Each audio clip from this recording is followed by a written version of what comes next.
Please subscribe and hit the like button. Well, happy Shabbat and welcome to Yada Yahweh Radio. My apologies to one and all. We are beginning actually 30 minutes early, which from Atlantic time, where I am in the U.S. Virgin Islands, is 30 minutes late. Not that that should be confusing to anyone but me.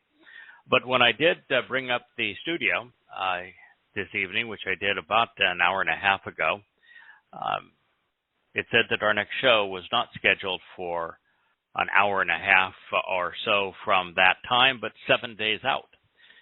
So I did my best to create a show for this evening, and because the time zones are also very confusing on Blog Talk Radio, my first attempt had one starting 3 hours from now, and my second attempt is this one, which is starting this show, which I am now finding out is 30 minutes early.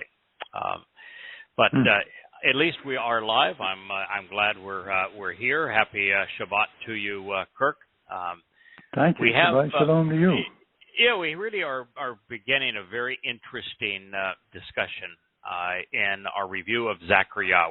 We're in the second of I think it's 4 or 5 chapters on Kippurim and the Moed Appointments volume. I think it's volume 6 of Yada Yahweh. And the passage we were on as the program came to a conclusion last week was, and so then Yahweh will legitimately receive and possess his own, Yahudah, as his apportionment of the ground. He will choose Jerusalem once again and forevermore. That's just a provocative statement because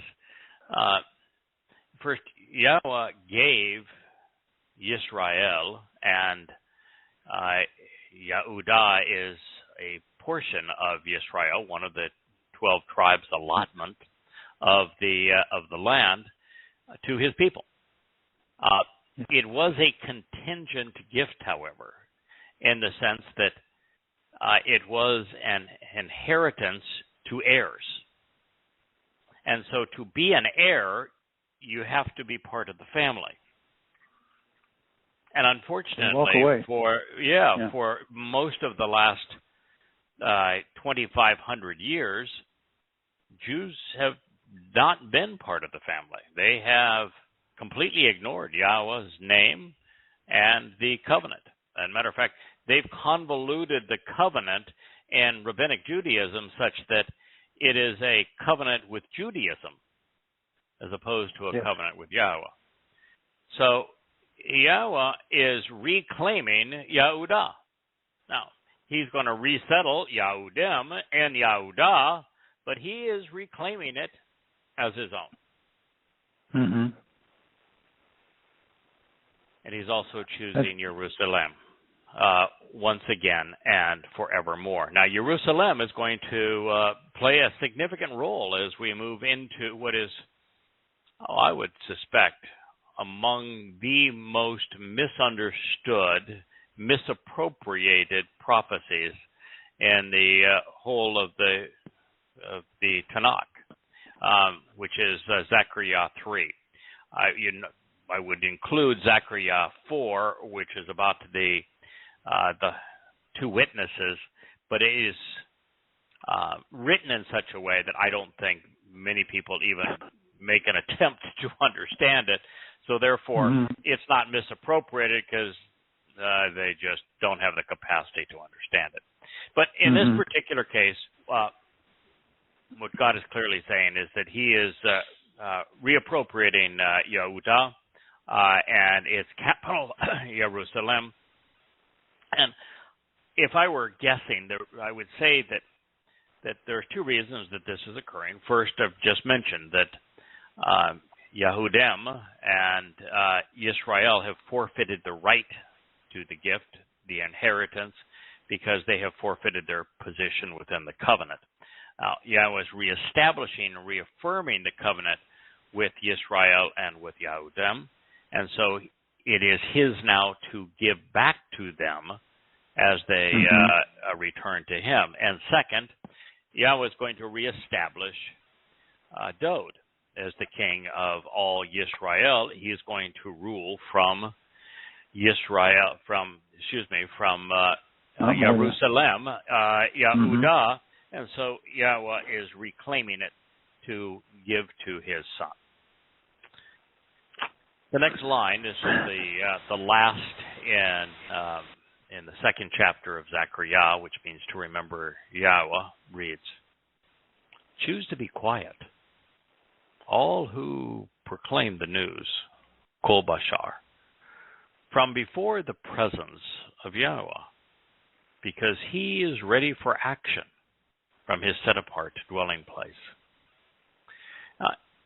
There are not many times that God tells us to shush up. Actually, this is the prophet speaking to us, Zechariah, but Zechariah is saying, okay, the time for talking is over. Yeah. Now, remember, every word of Zechariah pertains to a single day. Yom Kippurim, year 6,000 October 2nd at sunset, and Jerusalem in 2033 would be the day of reconciliations in year 6,000 Yah. And so the long period of time, long from your and my perspective, perhaps, Kirk, short from Yahweh's, but we've already spent 20 years devoted to Towrah.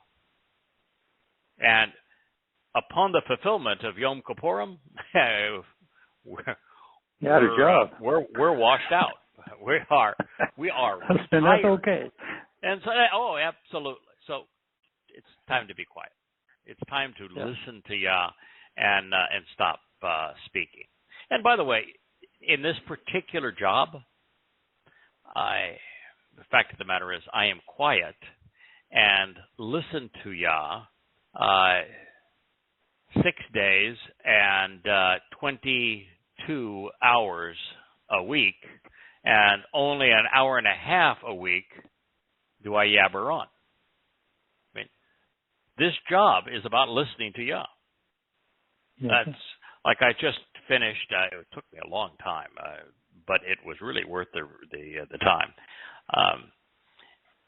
For the 5th chapter of Volume 2 of An Introduction to God, almost the entire chapter is devoted to the most amazing speech I have ever read, I've ever considered. And it's Moshe's speech in Devarim 4. And so for day after day after day, I'm sitting in this chair and I'm listening to Yahweh.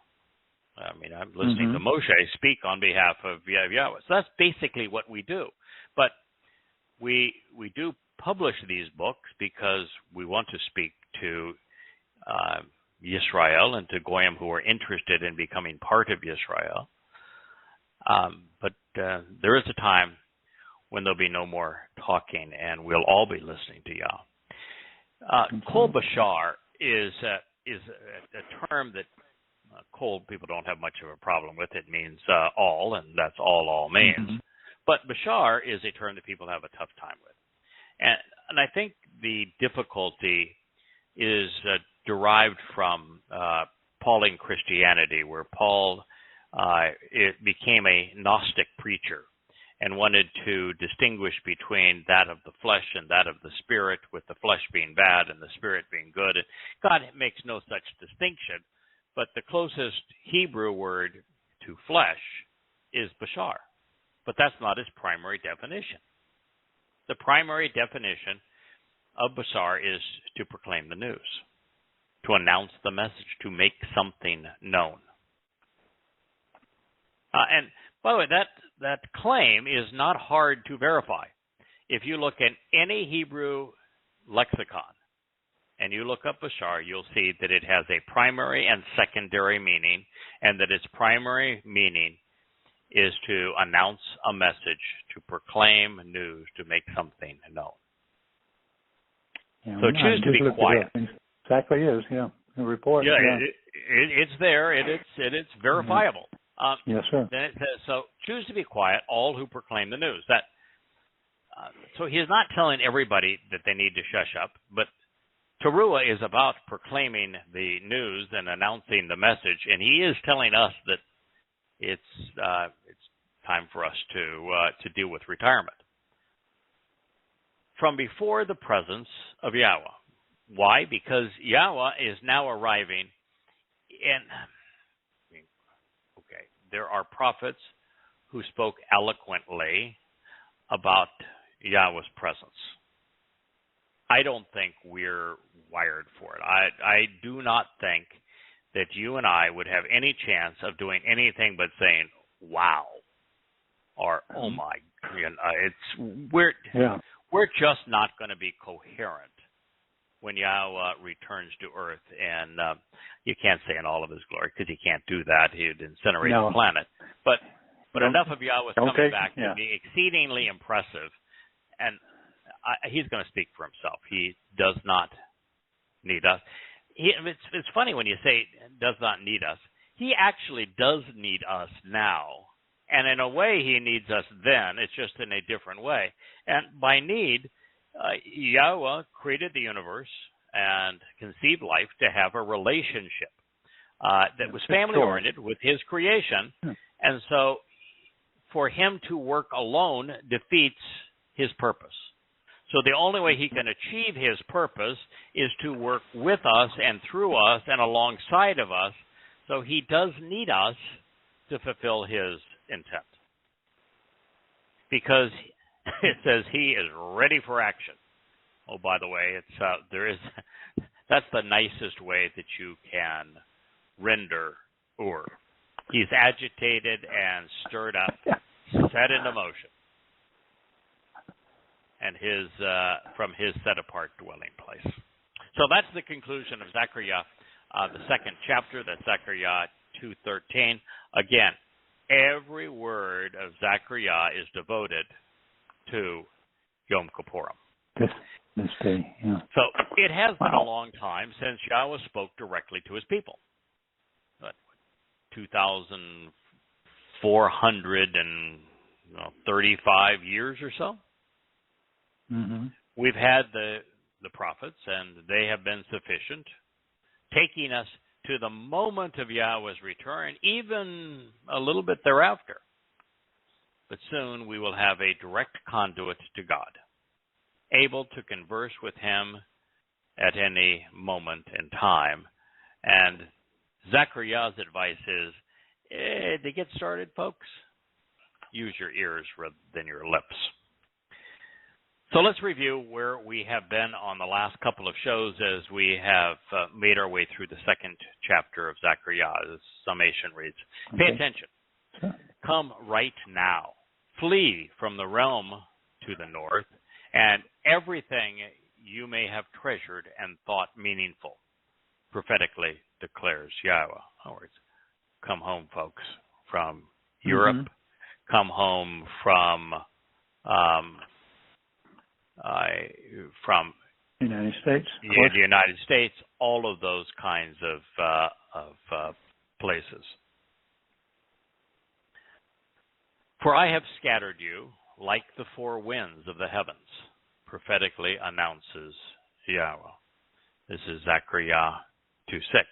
Now, I want to interrupt this a moment just to let folks know. Now, after all of this time and having logged on to Blog Talk Radio 2 or 3 hours ago and seen no show booked, now there was a notice on the studio screen saying that our regular scheduled show is ready to start in 15 minutes. So, what does it? Do we transition right into it? Thank you, Blog Talk Radio. I appreciate that very much. Bless her. Keep taking heart. Oi, Blog Talk Radio. This is God speaking. Oi, I am warning you. Escape to Zion, to the signs posted along the way, those living in the environs associated with Babylon, confusion through commingling. For this is what was conveyed by Yahweh of the spiritual implements. There are two exoduses. Yatsa is the Hebrew word for exit. It means to be withdrawn. And the first was from Mitzrayim, which was the crucibles of political and religious oppression. The second is from Babylon. And Babylon bears a lot in common with Mitzrayim in that there is a geographic Babylon, which would be the lands poisoned by Islam, where the 10 of the 12 tribes were taken off into captivity. There is religious Babylon, which is both Roman Catholicism, which grew out of the beast of Imperial Rome, which grew out of the beast of Greece, which grew out of the beast of Persia, which grew out of the first beast, which was Babylon itself. And there is the Babylonian Talmud. And lastly, there's political Babylon, which is the United States. And so the second Exodus is God is calling his people home from the north out of Babylon, which means confusion through commingling. And if I may be so bold, to be called out of Babylon is to be called away from the Bible. Yes. Because Babel is the Hebrew word that is now rendered Bible. And it means to confuse through commingling. Its component parts are Bel, which means with the Lord. The Lord is Satan. Next, and without hesitation, after the glorious appearance, he sent me to the Gentile nations who have plundered and victimized you. So, Yahweh has returned, and Zechariah, witnessing our future and our past, says that immediately after the return, Yahweh sent him as a witness to examine what was happening in the Gentile nations. And what God is saying is there's going to be recompense. Those who plundered and took advantage and victimized Yisrael and Yahudim, Jews, are going to pay a price. He has to do that to be fair. This is because he who touches you, especially if they assault or antagonize you, they are provoking and abusing his little children from his viewpoint, whom he adores. You know, it's not good to antagonize Dad when Dad is gone. No. You may want to pay attention, because I will wave my hand, and they shall have their possessions confiscated by those they treated as their slaves. Now, this is likely still Zechariah speaking. And so Yahweh sent him not just to be a witness, but as a participant in recompense. He's going to wave his hand, and that which they confiscated is going to be taken from them and returned to those whom they enslaved. Again, this is shades of Mitzrayim, where the Mitzrah granted the Hebrews recompense as they were leaving the Black Land. Then you will know that Yahweh of the assembly of spiritual envoys has sent me. Sing and rejoice, daughters of Zion, for behold, I am coming, and I will dwell in your midst, prophetically announces Yahweh. As I was translating Devarim 4, Deuteronomy, the 4th chapter, there's a prophetic statement there that tells us that males, men, are going to be few in number. Now, that's not among Gentiles, amongst Israelites. Upon the remnant and upon the return of Yahweh, there are going to be very few men, which makes this even more provocative that on the timing of Yom Kippurim, he's speaking of the daughters of Zion. Now, I think that this actually conveys two things, or maybe three. Yeah. one of those three things is that rabbinic Judaism is male-dominated. It's misogynist. And because the rabbis are men, and they created the religion on behalf of men, and it is men that force their children and their wives to participate in it, the men are not going to be responsive. That's why of the Jews who are part of the covenant family thus far, the majority of the Jews who are covenant members are women. They are more receptive to Yahweh's message than are the men. The second is it's going to be a bloodbath on the way to this point, and a lot of the men are going to be killed in war. So I think there's a number of reasons that this is the case, but it was certainly made clear in the prophecy in Devarim 4. And numerous Gentiles shall engage in the relationship with and accompany Yahweh at that time, and they shall become my people as part of my family.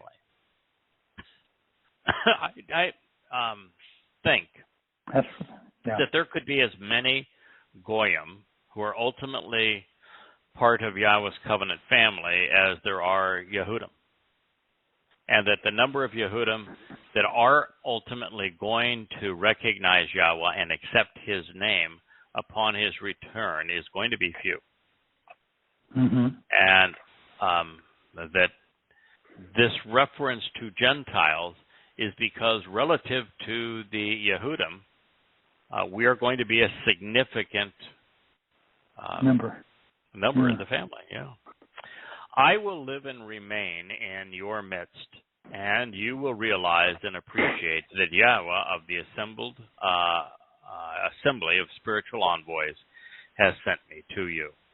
And so then Yahweh will legitimately receive and accept his own, Yahudah, as his apportionment of the earth, which is set apart.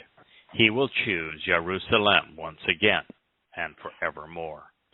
Choose to be quiet, all who proclaim the news, before the presence of Yahweh, before the appearance of Yahweh, because he is ready for action from his set-apart dwelling place.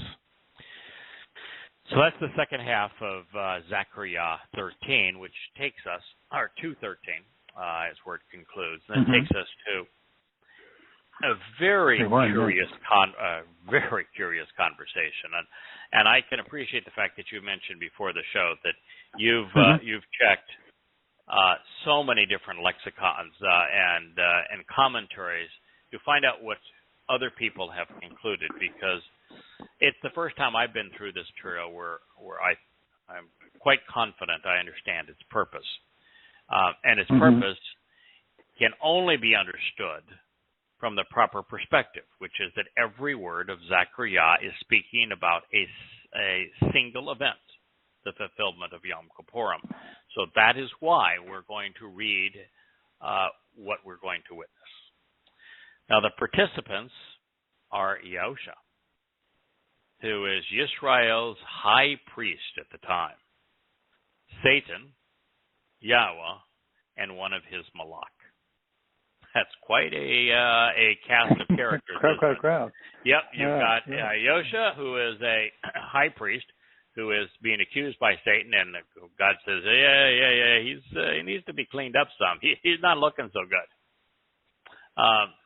Yahweh, Satan, and one of his malach. In it, the adversary is saying that the high priest is so corrupt that he can't possibly serve in the divinely appointed role during Yom Kippurim. Now, most people don't even know that there is a role. I was confused on this. I think that it wasn't until Mike Beati finally got my attention on it, because I was of the conclusion initially that that the Ark of the Covenant being underneath Golgotha. When Yahusha served as the Passover lamb, that his blood would have dripped on the mercy seat of the Ark of the Covenant, which was it probably still is in, Jeremiah's grotto, directly beneath where Yahusha fulfilled Pesach. And so I was saying, so that the earthquake happened and the blood dripped, and there you go, you've got the fulfillment of Passover. But the blood of the Passover lamb is not smeared on the mercy seat, the Kapporeth of the Ark of the Covenant. Kapporeth is from kapar, which is the basis of Kapporim, which is the plural of kapar. So the mercy seat, Kapporeth, and Yom Kippurim, same word. Mm-hmm. And it is on Yom Kippurim that the blood, and it happens to be of a scapegoat, a goat is smeared, sprinkled, if you will, on the mercy seat.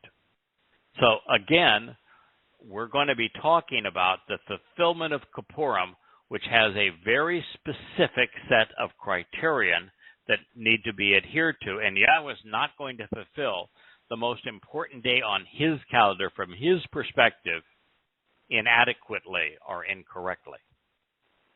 So there's going to be some blood smeared on the Kapporeth, mercy seat of the Ark of the Covenant, and Yahweh is going to find someone qualified to do it. Guess who?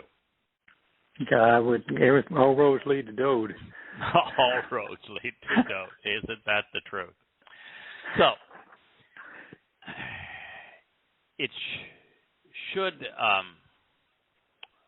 Yahusha, then the high priest at the time, be disqualified from sprinkling blood as a sign of atonement upon the mercy seat of the Ark of the Covenant on behalf of the nation, Yisrael would remain unreconcilable upon Yahweh's return. So that's why we're going to see Satan accusing Yahusha as the high priest, because if he's unqualified, which he is, then Yisrael cannot be reconciled. So while God concurs that the high priest and his entourage have no prophetic credentials and are corrupted and perverted, he allows one of his malach to cleanse him such that he can do his job. By so doing, Yisrael's standing with God can be resolved, with this conversation pointing to the ultimate fulfillment of the Moed upon the restoration of the temple and mercy seat. So while there's no misunderstanding, the individual presented symbolically in this meeting is Yahusha ben Yahusadak. Yahusha ben Yahusadak. It means Yahweh is right.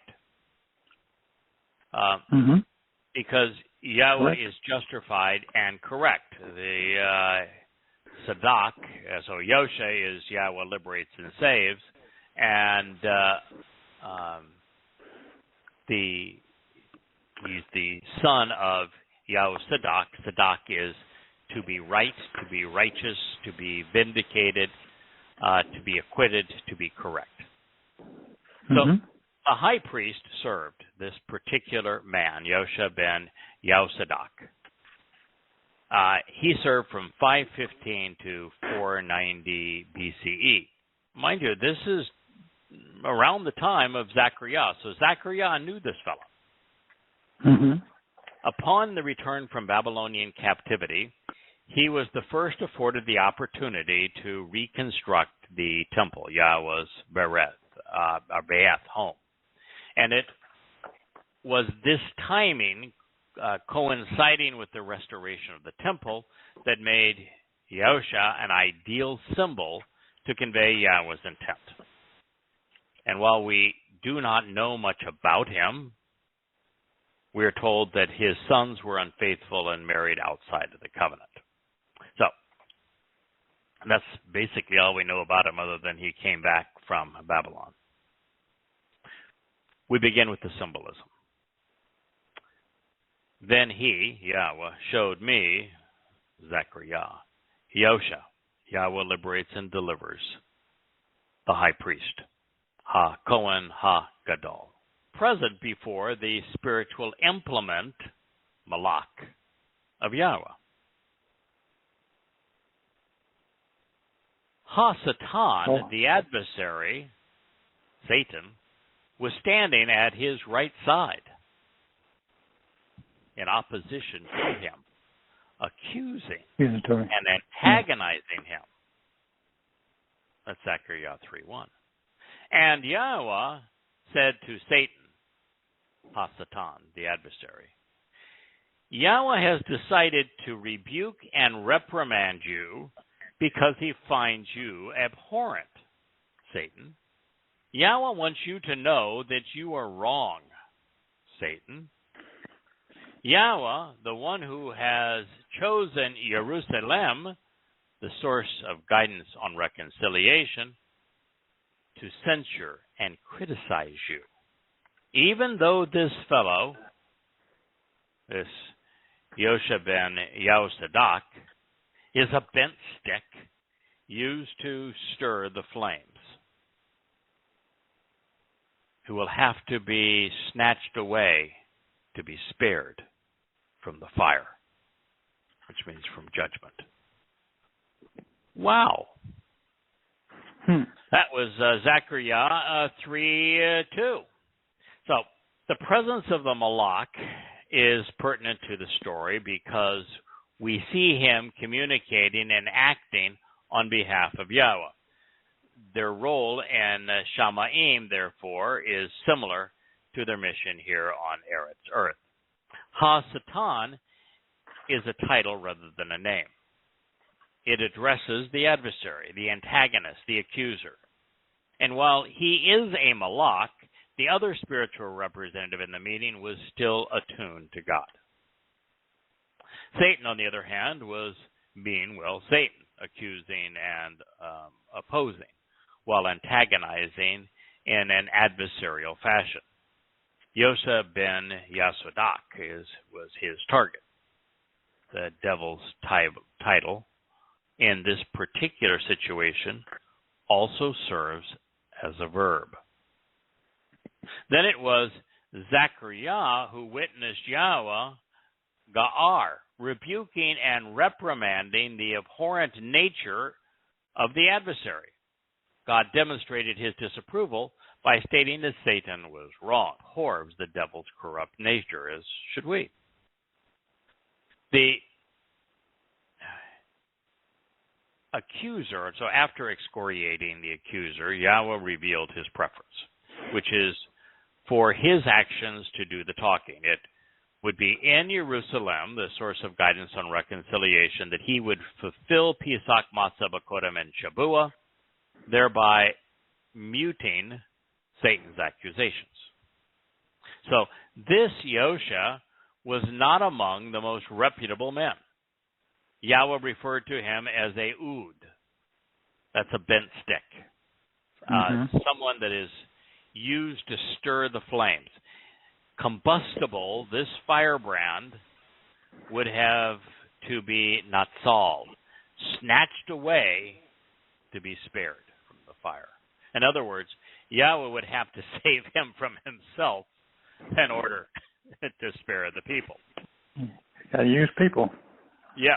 So with natsal, spoken in the hopeful passive participle, Yahweh will force the issue in a highly demonstrable fashion. Well, it will have been true that Yosha ben Yahusadak will have done nothing to deserve it.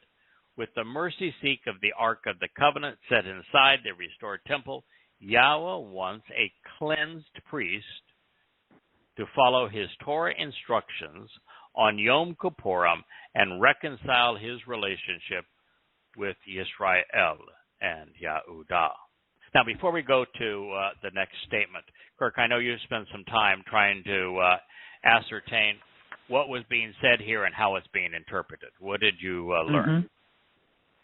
Well, the first thing I looked up, and I mentioned earlier, was that I wanted to make sure that when you read all the commentators on what they're saying, and they're all pointing to a different Yosha, then I looked up where Yosha is written in the entire Torah, which is 218 times.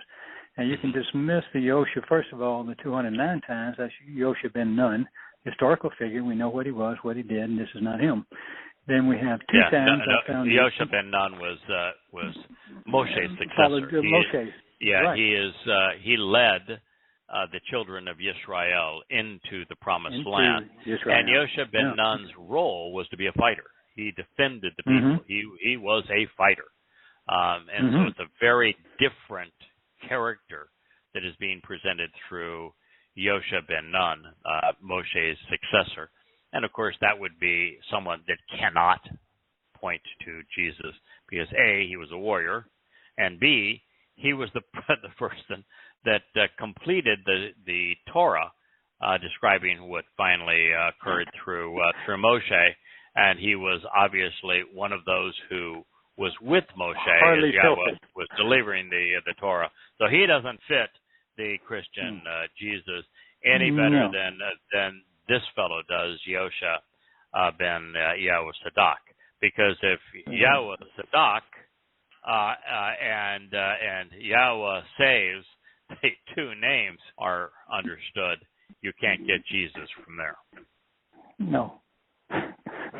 You'll find Yosha listed twice under Yosha Beth Shemesh.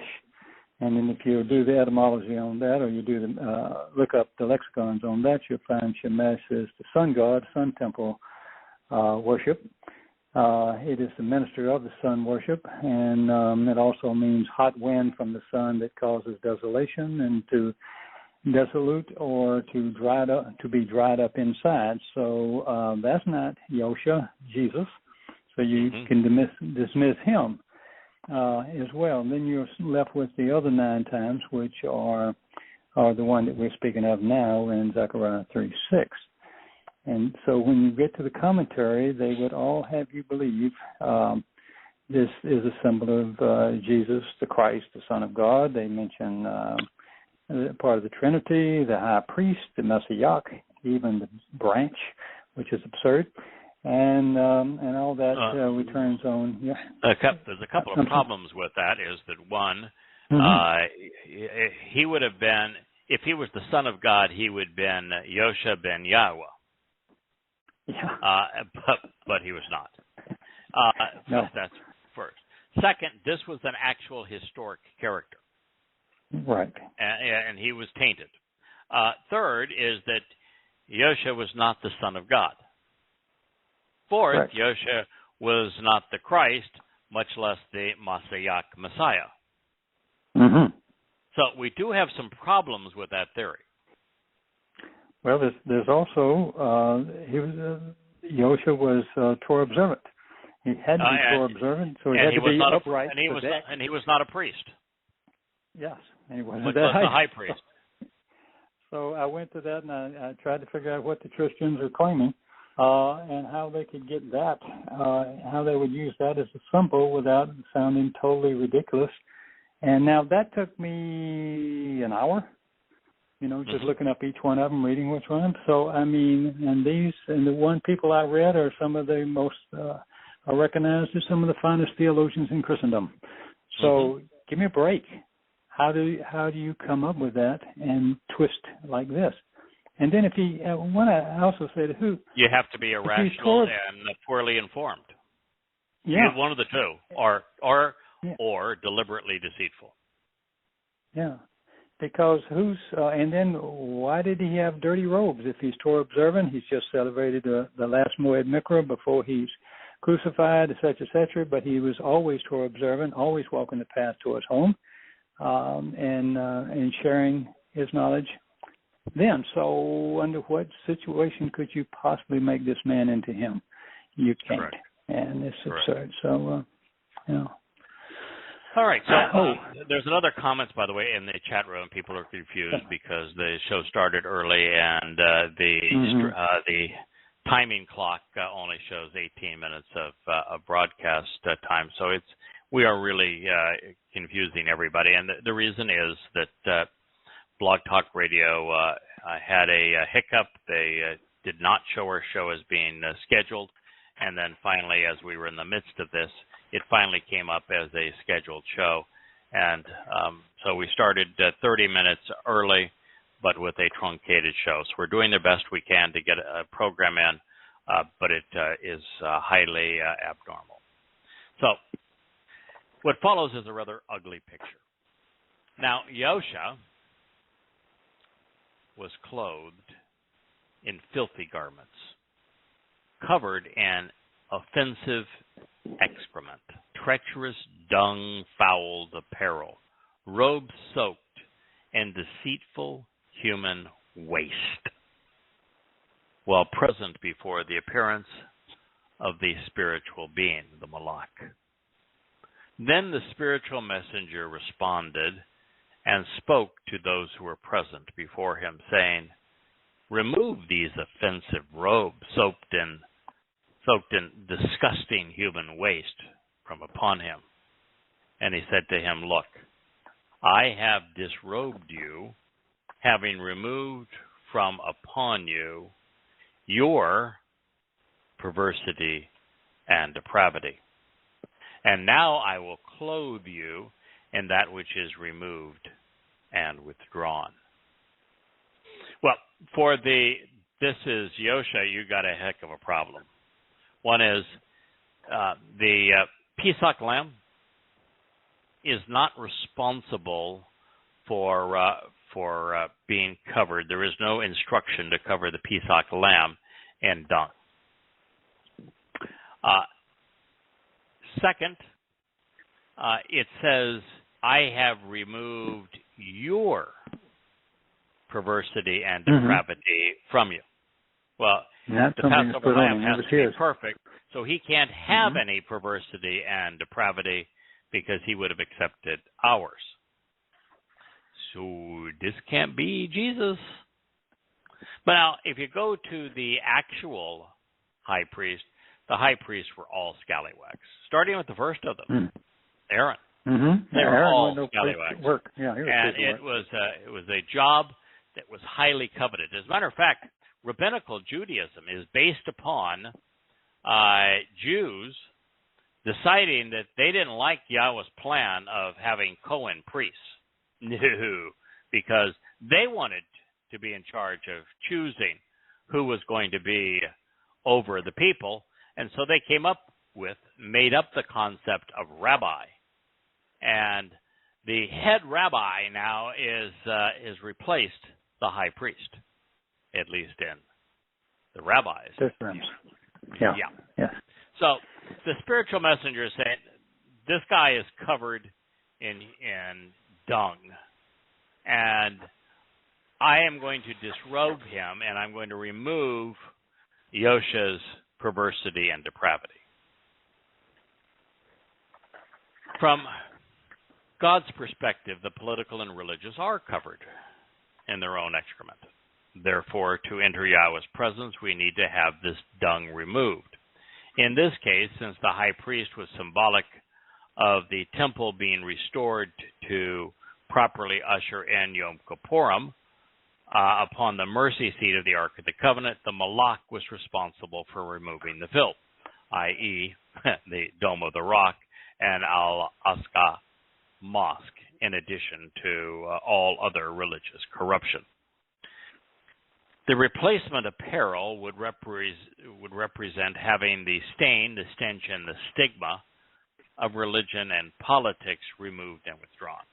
It would be a cloak of deliverance. So at this point in the narration, Zechariah has become more than a witness. He is now offering advice. Having read the Torah, in particular the 16th chapter of Korah called out, he has figured out exactly what Yahweh is accomplishing on behalf of the high priest and his people. And this is what triggered me. Okay, Yahweh likes to involve his people into his message. So Yashayah, Zechariah, Yirmiah, they weren't tape recorders. Even Chabauk has a role.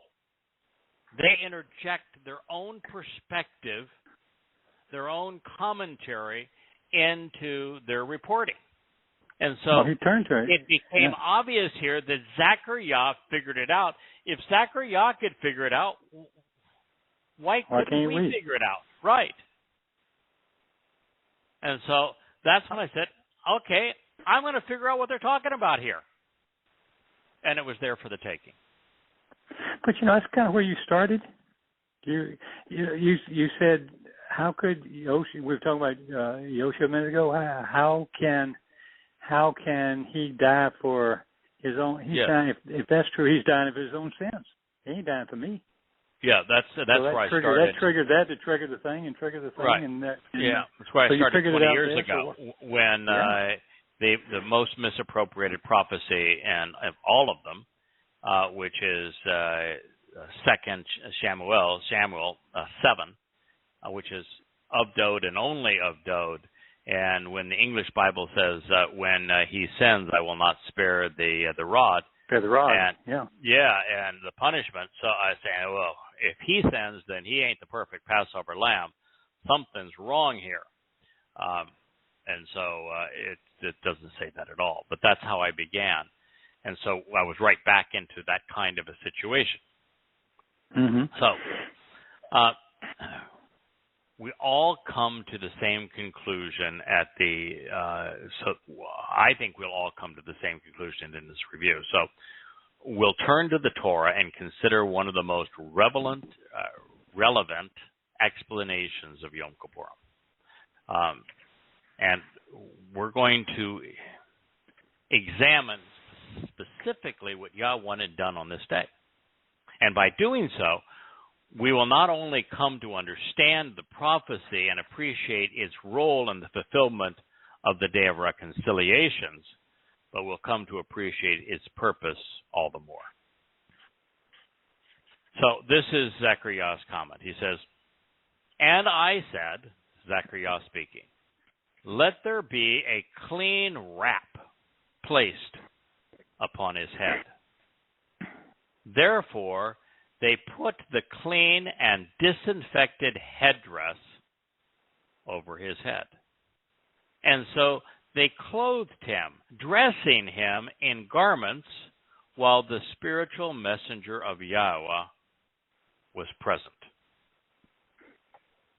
Now, this symbolic episode playing out before Zechariah, and with Zechariah commenting on it, is devastating for both Judaism and Christianity. The rabbis teach that sin cannot be removed by another, which is incompatible with what Zechariah witnessed. It is so matter-of-fact in this illustration, a Malach spiritual messenger was able to accomplish a bar awon with a simple declaration. Further, with a bar serving to explain Pesach, Passover, and Shemoth, Exodus 12:23, the Haredim forfeit the benefit. The moral of the story is that the temple is being restored on Yom Kippurim. Therefore, Yahweh wants the high priest to perform as prescribed in the Torah regarding to the Kippurim, mercy seat of the Ark of the Covenant. For that to occur, the Cohen must be restored and cleansed. And that story is told in Korah 16. Twistians have a bigger issue, because this is the only time Yosha appears in a prophecy. You hear that? It is the only time Yosha appears in any prophecy. And this fellow was as far from godly as they come. He is covered in deceitful excrement, and it's of his own doing. Further, He is nothing more than a bent stick stirring the fire. If this were not enough to dissuade Christian apologists, which it obviously didn't based upon your research, no. from That inferring as of yesterday. that this Yosha was their Jesus, the Malach removed the consequence of him being perverted and wrong. Nonetheless, if you do as I have done in the past and consider the Twistian viewpoint, they have transformed this filthy fellow into their God. And you verified that. Yes. It's pathetic. At this point, following the cure, we transition to the accompanying promises. Then the spiritual messenger of Yahweh testified to Yosha. I wanted here to tell you that if Yosha were the son of God, then they don't need a Malach to tell him. Then Malach, I just say Malach aren't admonishing him. No. But nonetheless, okay. So the spiritual messenger of Yahweh testified, Ud, admonished and declared as a witness representing the restoring message to Yosha, saying, "This is what Yahweh of the spiritual messenger says. If you walk in my ways, and if you observe, closely examining and carefully considering my requirements, then accordingly you will be able to distinguish between right and wrong within my house and family.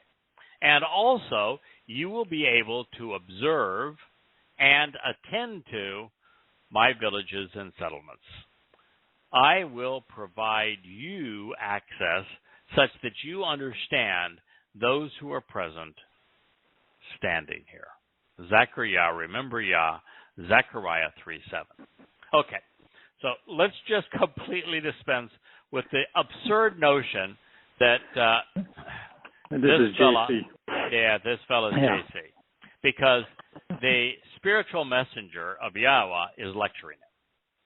And he's not only lecturing him, he's saying, "Hey, pal, if you get your act together and you walk in the ways of Yahweh, and if you closely examine and carefully consider Yahweh's requirements, then you'll be able to distinguish between right and wrong," which says that he wasn't walking in Yahweh's ways and that he had no concept of right and wrong.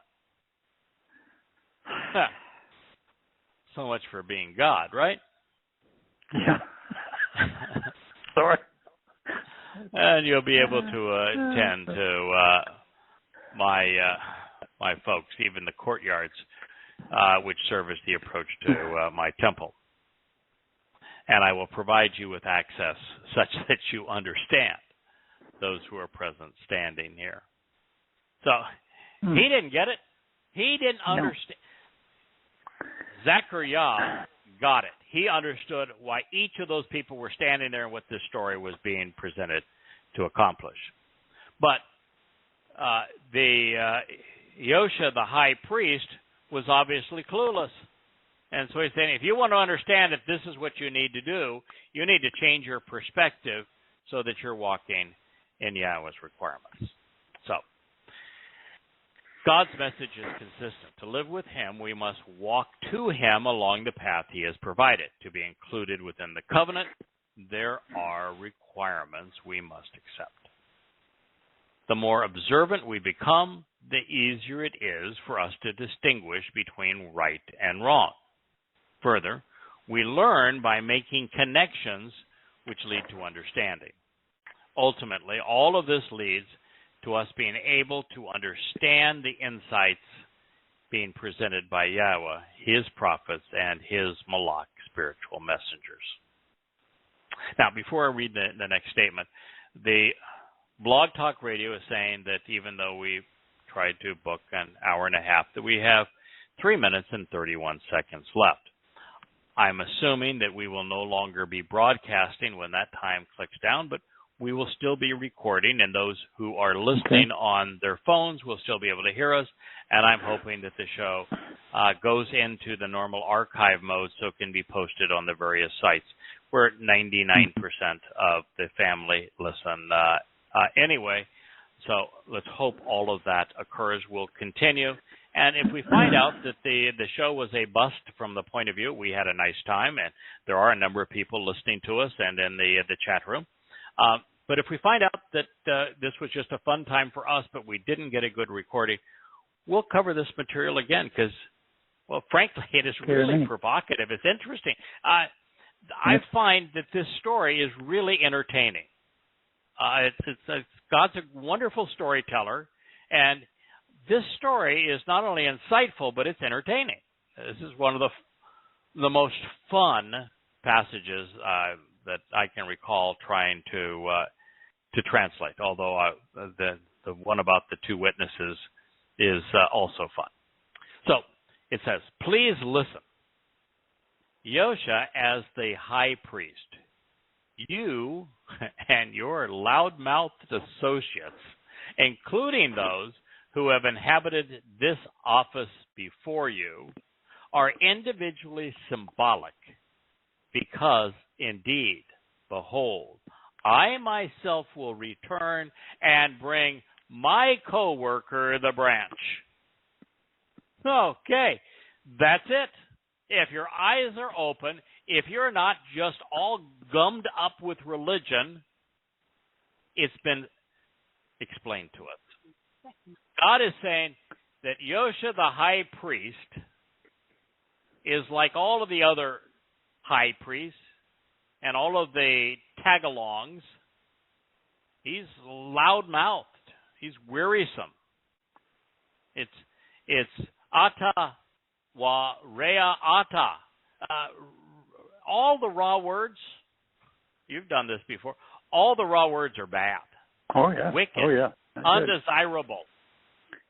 Ill repute. Functional crazies, yeah. Yeah. Including those who have inhabited this office before you. God is affirming that it goes all the way back to Aaron. Aaron was a scallywag. Right. Bad news, man. He's lucky he's alive.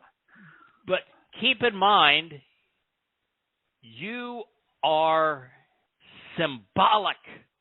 I am using you as a symbol of everything that's wrong with the high priest because I myself, Yahweh speaking, I'm returning and I'm bringing my co-worker, the branch, with me. How many times does Yahweh refer to Dode as A, his co-worker, and B, the branch? Well, I will tell you, the branch is used more often in conjunction with Dode than any other symbol. And God speaks of him being his servant and co-worker more than any other individual. So if you can't figure that one out, you're in trouble. Plus the fact God's told us that he is going to return with Dode and no one else but Dode. Right. So there's your answer. I have one quick question. That's powerful. That tells you that the entire story about Yosha Yahweh Sadak is being used symbolically to explain what Yahweh is going to do with his son, the actual Messiah, Dode, upon his return to facilitate the proper fulfillment of Yom Kippurim. Now, folks, that is really profound because it also ties the Kipporeth, mercy seat of the covenant, with the fulfillment of Yom Kippurim. Now, the high priests of yesteryear and tomorrow perform a symbolic role, especially on Yom Kippurim with regard to the mercy seat of the Ark of the Covenant. Other than Moshe's brother and perhaps Hilkiah, who found a copy of the Torah, they are relatively meaningless players throughout the Torah and prophets. What is meaningful is that Yahweh is returning, and he's bringing the branch who is Dode with him. Just as Yahweh etched 2 stone tablets for his people 3,450 years ago, he is revealing that he will soon inscribe another. Upon it, there will be 7 insightful promises. I suspect they will be quite similar to those he promised the Towrah from the aforementioned branch in Isaiah 11:1 and 2. Truly, pay attention, because the stone, which for the benefit of the relationship I have placed before Yahusha, there are 7 eyes representing insightful promises on a single stone. Look and see. I myself will openly engrave its inscription, prophetically declares Yahweh of the spiritual implements. Then I will remove the perversity and depravity of those in this land in a single day. So why was Yosha ben Yahusadak being cleaned up? Why was the human excrement, the stigma and stain and stench of religion and politics being removed from him? Why was he had this restoring headband put around his head? Because he was also symbolic of cleaning up Yisrael, so that Yisrael could return to fellowship with Yahweh. And it's been their head that was the most damaged. And so Zachariah said, let me go get the bandage. Yes. Let me go get the bandage for the head. Yeah, okay? let's get a big bandage for Hey, that. you might clean him up. I'm not touching that because that stuff really stinks. But once you do, I'll get the bandage for his head. That's funny. So in a single day, Yahweh says, I'm going to remove the perversity and depravity from those in the land.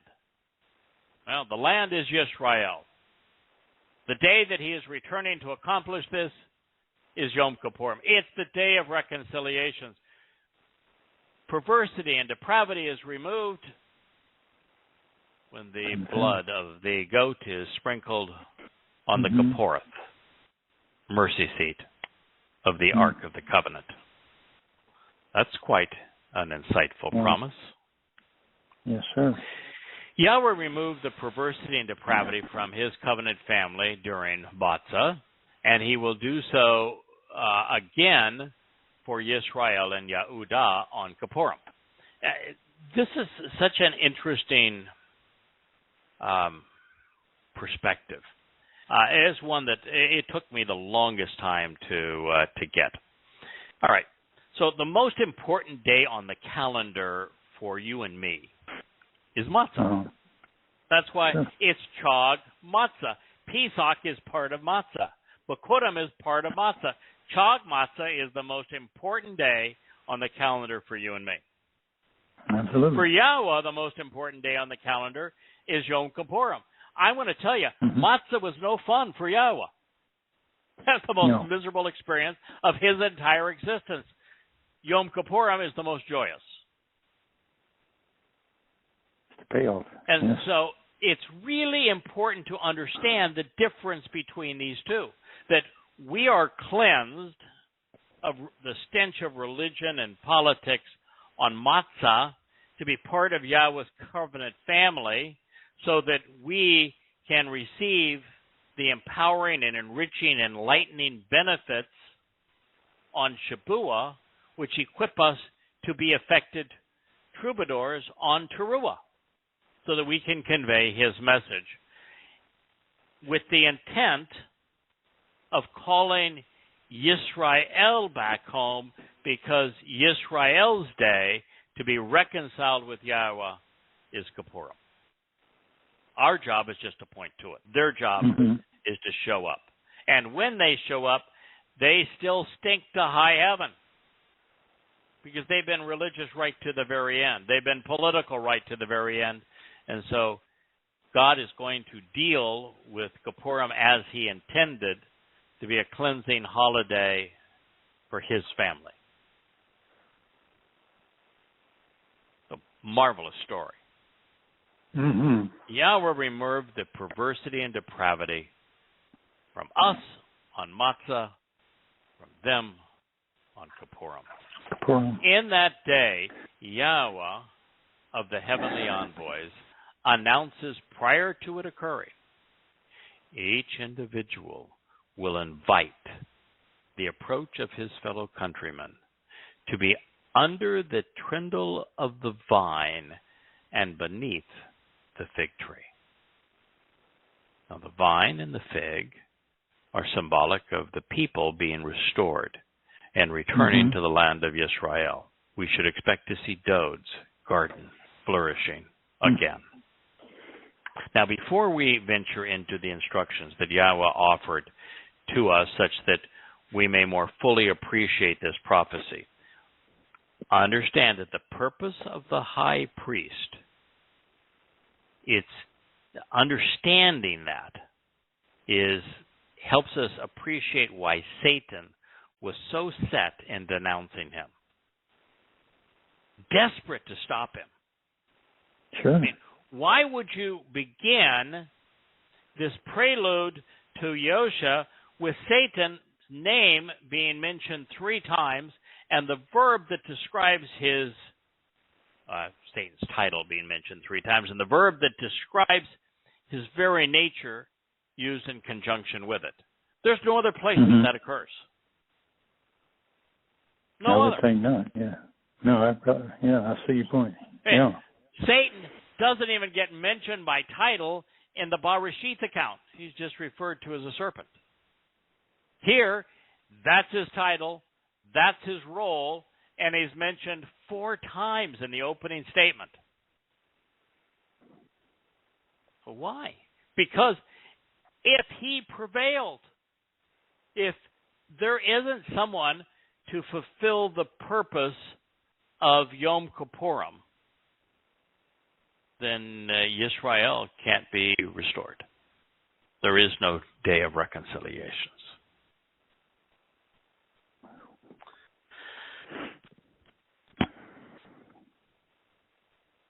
Then,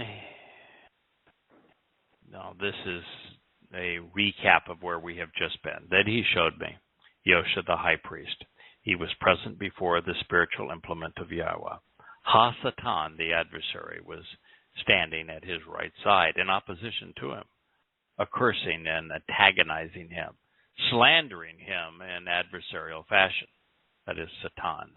Who? So that's the verbal form. And Yahweh said to Satan, the title now is Ha-Satan, the adversary, Yahweh has decided to rebuke you and reprimand you because he finds you abhorrent. Ha-Satan, Satan. Yahweh wants you to know that you are wrong, Ha-Satan, Satan.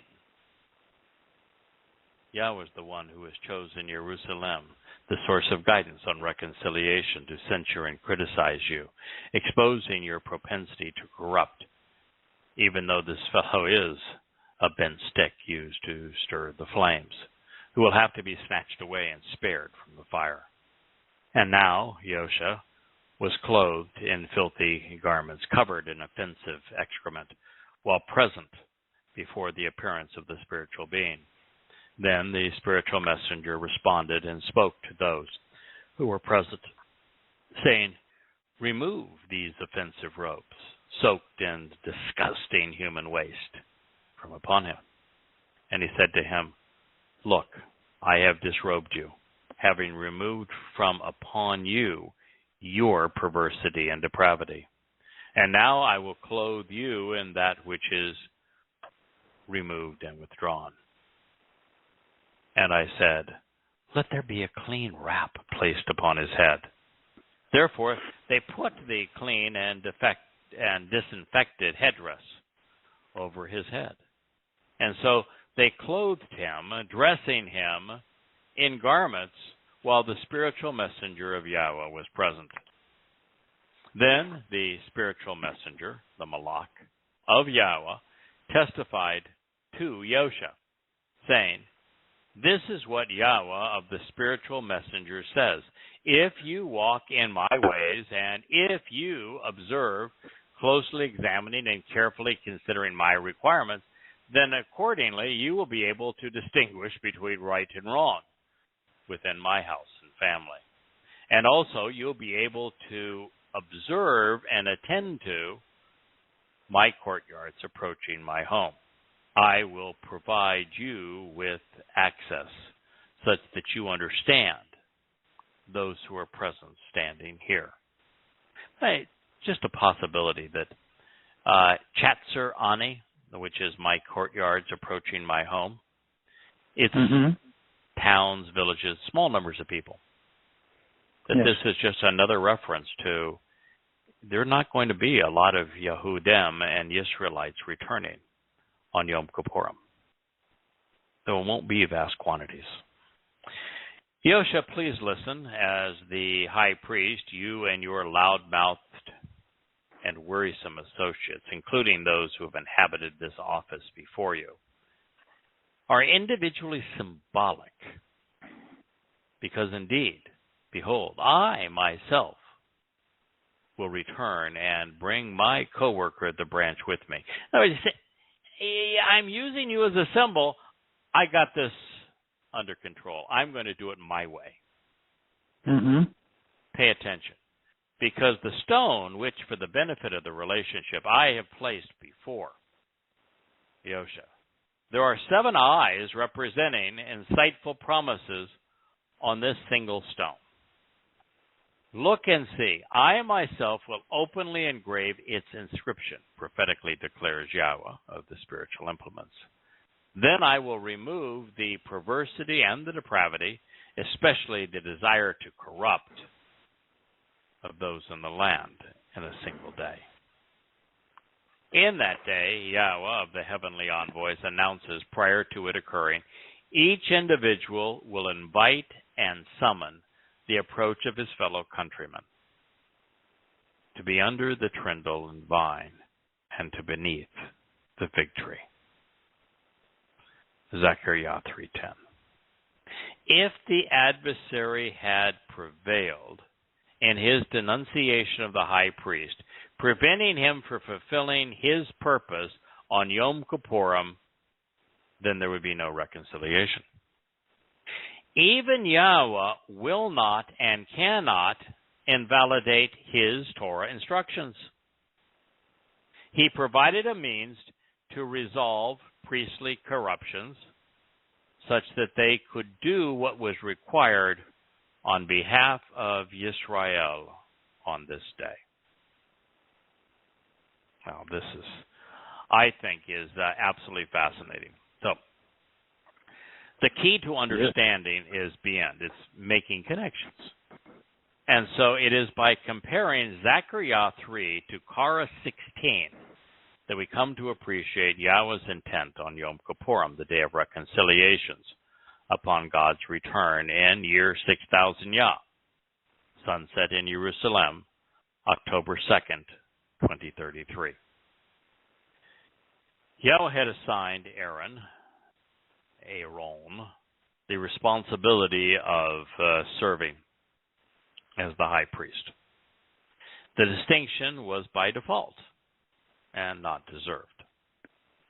Aaron had sullied himself with the worst of religion when he had participated in, actually encouraged, the creation and worship of the golden calf, a bull made of gold.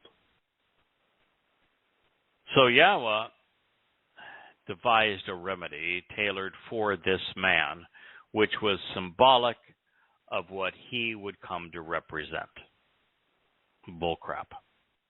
In addition, with the death of his sons for presumptuously violating Yahweh's protocols, God underscored his disdain for men claiming authorization they do not actually possess.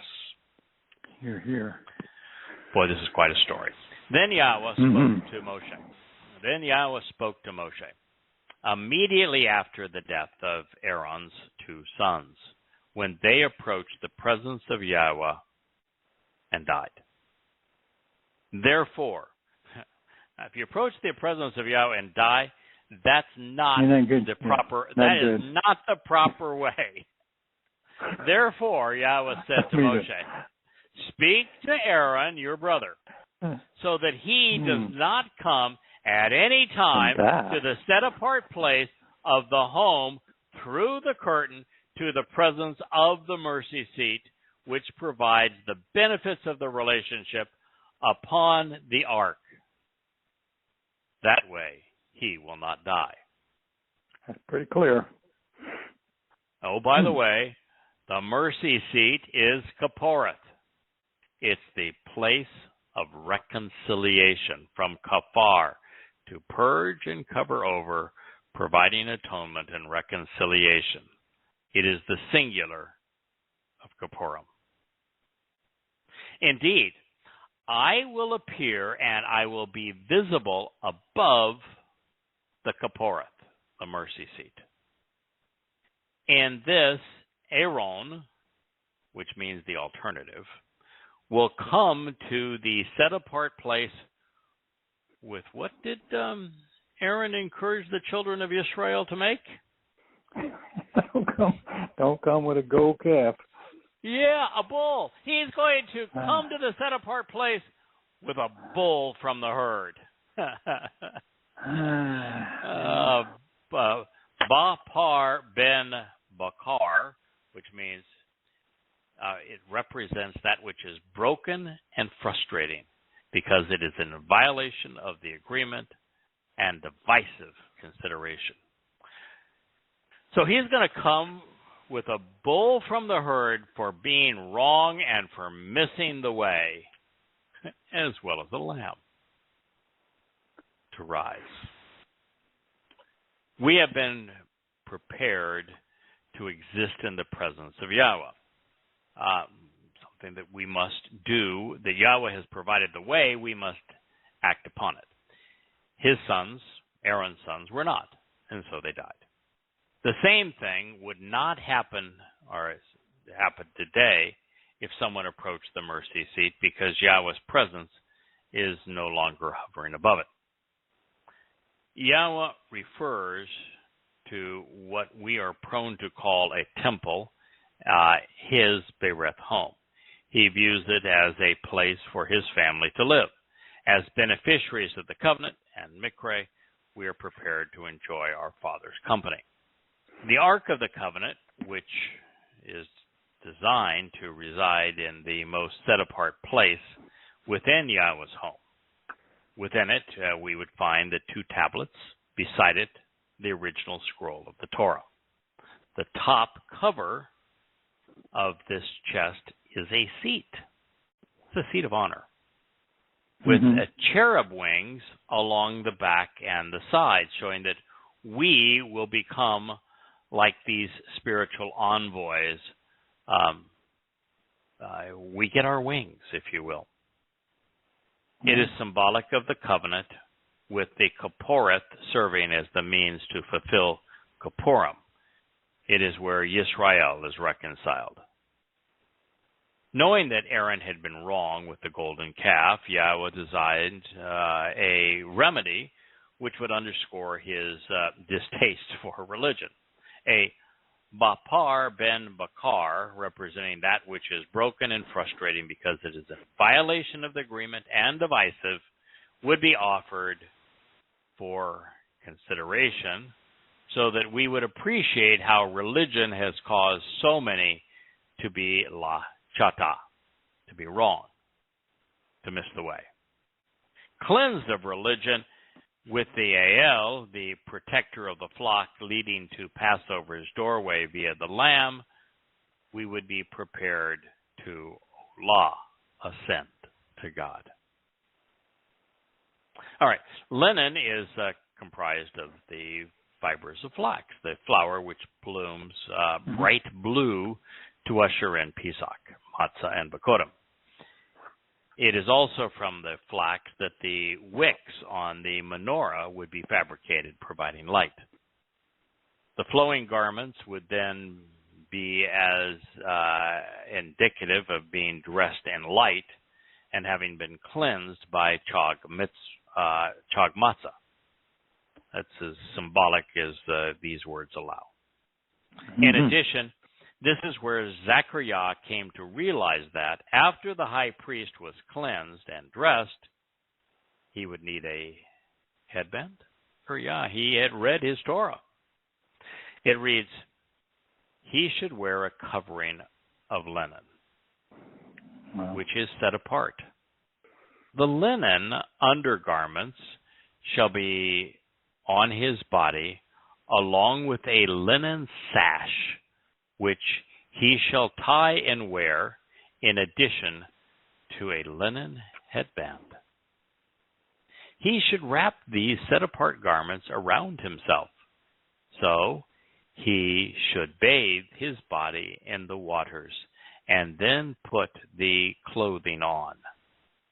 Then, from the community of eternal and restoring witnesses of the children of Yisrael, he should acquire 2 tempestuous goats, Shanaim, Sha'ir Etz, a pair of shaggy and devilish, stubborn and demonic goats, for being wrong and for missing the way, but only 1 lamb to ascend. Aaron should approach with a bull, perfect for Aaron, for having been wrong and missed the way, as a benefit of the relationship for himself. And he shall provide reconciliation through this for himself and for his house and family. So, Kirk, this is a marvelous, just so far, explanation of exactly what needed to transpire for Yom Kippurim to be properly fulfilled, and why the high priest was viewed as so inappropriate, needed to be cleansed to perform the role, why the headband was mentioned, and why these particular elements were being chosen by God. Indeed. Was the perfect, not only for Aaron, but for Israel. Go ahead. Yes. No, I was sitting here thinking, so Paul figured out that the Torah can't save. Yeah. So, I beg your pardon? Yeah. Oh, God, what a... So it is a marvelous, marvelous presentation, and these 2 things need to be understood together. And, you know, I remember my son Blake was at Westmont, and one of the classes he had to take was on the 2 classes, one on the Old Testament, one on the New Testament. And he had a professor that was one of the translators of the New Living Translation, which is it's a new more of a novel than it is anything else. But nonetheless, when this guy's favorite line used to be, Leviticus, why bother? Leviticus, why bother? He hated it. He says, "Oh, why bother with that? That is an absolute waste of time." Well, if you're going to understand what's taking place and who the characters are and why they're being mentioned and who's symbolic of what, you really need to know what's said in Korah, called out Leviticus. Not to mention that this is where Yahweh's Moed Mikra are presented. Yeah. So Yisrael's calling is to be Ida, the community of eternal and restoring witnesses who communicate the enduring testimony of Yahweh. Process with the cleansing of the high priest and resolving his propensity to be wrong was designed to facilitate the restoration of the children of Yisrael. From the bull to the lamb and the scapegoat, and from the linen apparel to the purpose of the mercy seat, the process underlying Yom Kippurim is being presented for our contemplation and consideration. And it is by understanding these Torah instructions that we can appreciate the scene and how it played out in heaven before Zechariah. Yahweh wants all of this, every word acted out on behalf of Yisrael upon his return. It reads, "Then he shall grasp hold of the 2 tempestuous goats and present them before the presence of Yahweh at the entrance of the shining and clear tent of the eternal witness and restoring testimony of the appointed meeting. And Aaron should provide an opportunity with lots, determining the outcome for the 2 stubborn goats, with one to approach Yahweh and the other lot as the scapegoat. Aaron should approach with the devilish goat, which, for the benefit of the relationship, the lot ascended upon to approach Yahweh. It will act as the resolution for having been wrong and missing the way.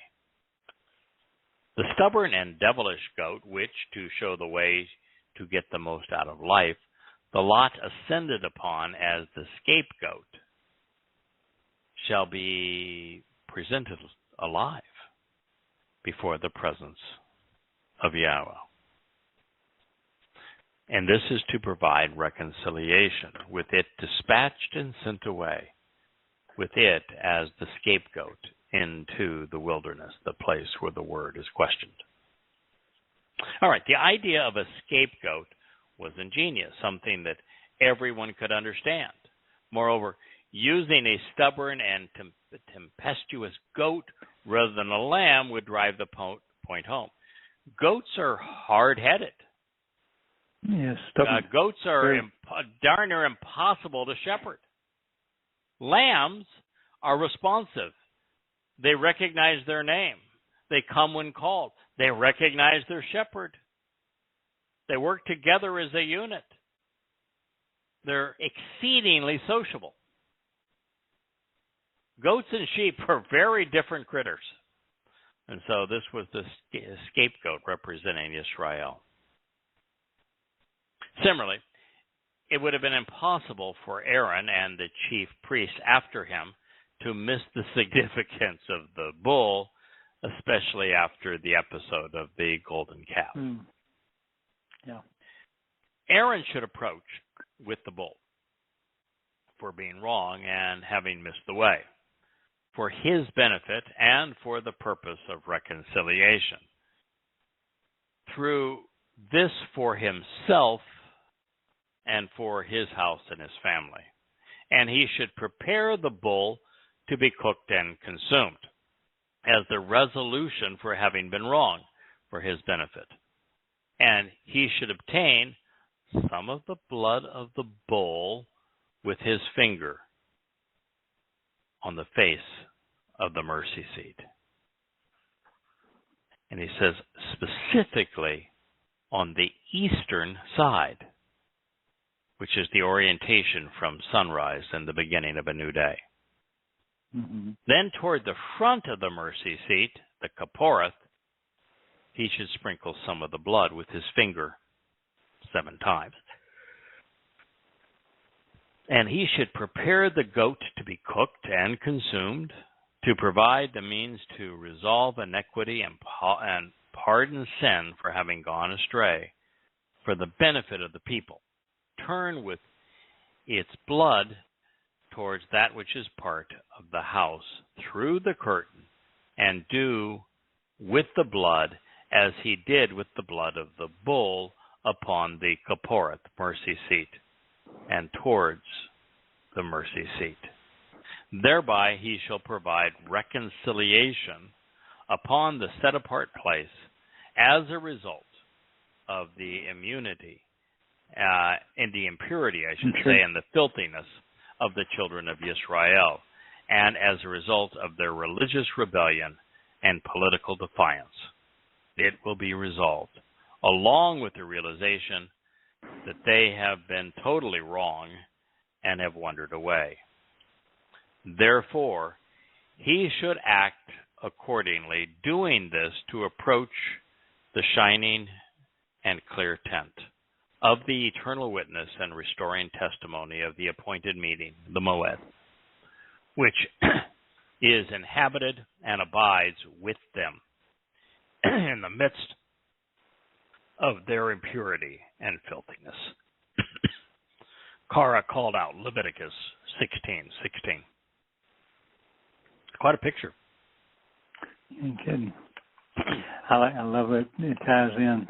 I mean, it just tells you everything. This is why. If you read this, you'd know that's why Zechariah knew it. Wow, brilliant. Yes, it is why Zechariah was able to contribute. It's why he understood it. And it's why once we get into the presentation of this, we understand it.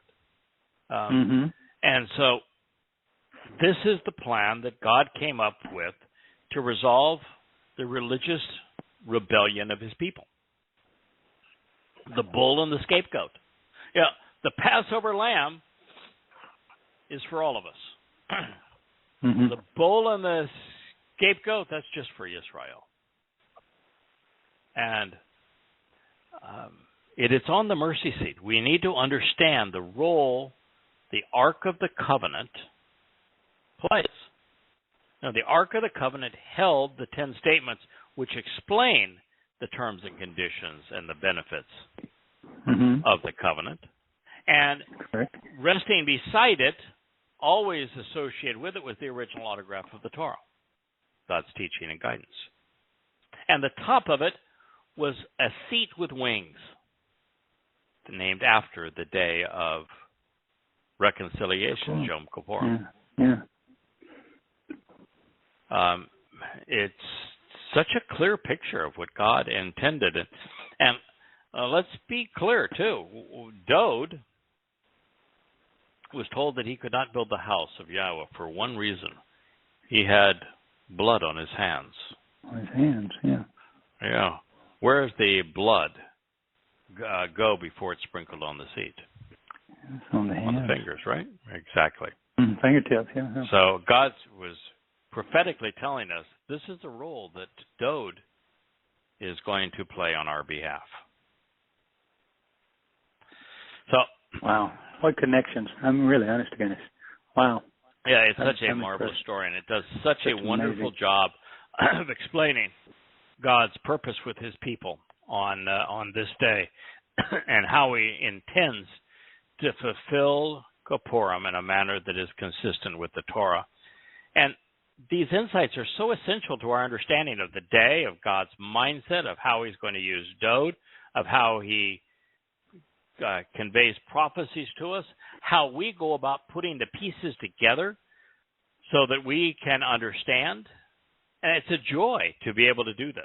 And, so my voice is beginning to give out. So I'm going to bid you a good night. If you've got something you'd like to add at this point, no, I was go just right ahead. At the very end of this, I'm sitting here thinking about the 19th Psalm, verse 7, where in just the tail end of it, alone is where not only is the testimony trustworthy, but making understanding and obtaining wisdom simple for the open-minded and receptive. And we started off with people who just do not have an open mind, closed mind completely. Correct. And if you just study this stuff, he said it's not simple in the sense that it's a simple story, but if you read it and make the connections, it's all there for you. It is. You don't. It is. So, and it's not hidden. It was. No, it was an all open book there. test, if you always say, and it's right there. Right. And when Zechariah says he needs to be redressed and he needs to have this headband, well, it should have with everybody that's reading it says, "Well, Torah." This whole thing is explained in Korah, the 16th chapter. We need to go there and find out why all of this parallels that account. What is the role that Aaron plays vis-a-vis the mercy seat, Kipporeth, on Kippurim. And how does that apply to this prophetic presentation of the fulfillment of Yom Kippurim that's presented in Zechariah? Exactly. Particularly when Yahweh says, Yosha, he's symbolic of what I'm going to accomplish, because it's me, myself, that is going to be returning, and I'm bringing my co-worker, the branch, with me. Yeah. And there's a reason that Dode is called the branch. You know, Dode is very much like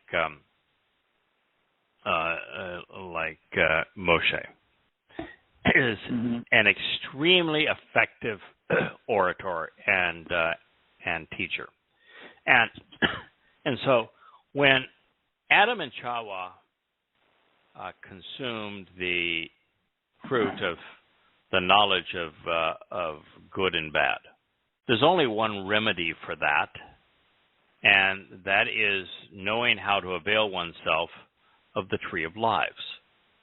Dode is as the Son of God, as the living embodiment of the covenant, of the one representing Yisrael. He is the main branch to which we can be grafted in and flourish and grow. And so it is all symbolic, going right back to Eden and the tree of lives, and how Dode, who is returning with Yahweh to restore the nature of Yisrael and Yehudim, and to defend and to lead and counsel them forevermore. Dode is that branch which we can be grafted onto and grow. He's the main branch, the Shemesh. Yeah. And God's not going to be coy about this. At the end of this, for those whose eyes are open, he says, oh, by the way, this really is about Dode. And I'm going to reward those of you who have figured it out. And you're right, it really is about Dode. It's so funny, though, of course, that every mention of Dode, Christians stealing it's all the prophecies. It's a placeholder for Jesus. Yeah, and saying it's a placeholder for Jesus. It doesn't really mean Dode. He really does mean Jesus. And here it actually has the basis of the name Jesus, the actual name, which is Yosha, and it's misappropriated when it's really speaking of Dode. Even Yosha's name, the one time it's mentioned in the prophecy, it speaks of Dode. That's just God just playing around with us. Yeah, I'm just going to have fun. I'm going to have some fun with it. Kind of like, I know what you're going to do. Like his elbow. So, yeah, I can play this same game. Here you go. Okay. All right, so we'll pick this back up. We'll find out how well we did in terms of the recording. We have a lot of people that are still listening on the telephone. The chat room is still active. So clearly we had success in being able to broadcast and communicate. So I'm glad we stuck with it. Yes. And we got a program in, even though it was less than ideal in terms of its timing and the way that everything worked. But may Yah bless. Talking about the Torah. Yeah. Have a wonderful Shabbat. May Yah bless you all. Look forward to being with you next week at what will be the regular time for you all. It will not be the regular time for me, and that I live in a place where there is no daylight savings time, where our clocks do not change because we're so far south. The difference between the amount of daylight in the summer and winter is negligible here, and that we're in the tropics. But so we always assume that since we're here, we don't have to pay attention to that stuff because we never change our clocks. Atlantic time is Atlantic Standard Time. There is no other Atlantic time other than Atlantic Standard Time. So we just assume we're good to go, right? Well, and a show like this that is timed to Eastern Standard Time, not so much. So Yeah. Now, rather than starting at 7:30 Atlantic time and Eastern Standard Time, I'm starting 8:30 Atlantic time, which is 7:30 Eastern Standard Time. So there we go. If you're not confused, I am confused enough for you. Yes, so is Blog Talk Radio. But fortunately, Yah was not, and we'll turn to his testimony. And I was just going to say, all the way through this, Zechariah is so profound and so interesting, because I'm chomping at the bit. I'm dying to be able to share why you, why me, and the introduction to God right from the beginning, because it is so profoundly important to us. But so is this. This is the most important day for Yahowah. And so we're going to spend the time necessary to make our way through Zechariah and even Malachi, because Zechariah and Malachi are the last two prophets, and the last two prophets focus on this event, the return of Yahowah with Dod on the Day of Reconciliations on Yom Kippurim.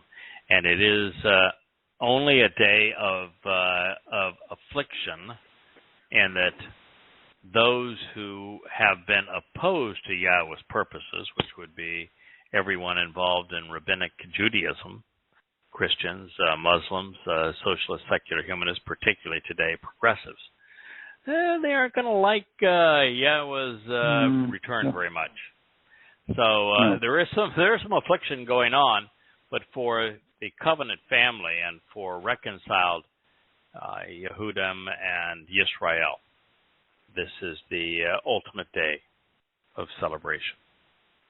Terrific. Well, may Yah bless and happy Shabbat to one and all, and good night. Good night.